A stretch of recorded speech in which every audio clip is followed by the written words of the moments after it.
কলিয়াবরে যত সরকারি জমি রয়েছে পর্যায়ক্রমে সব বেদখল মুক্ত করা হবে।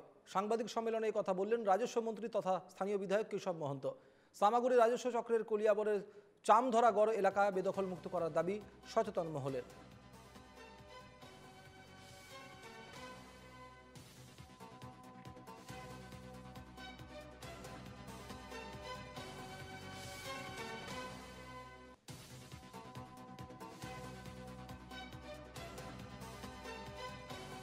কলিয়াবৰৰ চামধৰা গড় বুলিয়ে নহয়, কলিয়াবৰৰ কিছু ঠাইত ইতিমধ্যে অবৈধভাৱে বহু লোক চৰকাৰী মাটিত বা ভিডিআৰ পিডিআৰ মাটিত বসবাস কৰি আছে বুলি এক খবৰ আহিছে।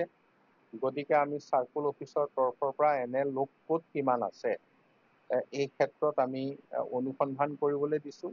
এইটো অকল কলিয়াবৰতে নহয়, আমি ৰাজহ বিভাগৰ তৰফৰ পৰা গোটেই অসমতে কিমান চৰকাৰী মাটি বা ভিডিআৰ পিডিআৰ মাটিত ইতিমধ্যে বেদখলকাৰী আছে ইয়াৰ তথ্যখিনি প্ৰথম আমি উলিয়াবলৈ দিছোঁ আৰু এই তথ্য ওলোৱাৰ পিছত পৰ্যায়ক্ৰমে এই ঠাইবিলাক আমি মুক্ত কৰাৰ ব্যৱস্থা কৰিম।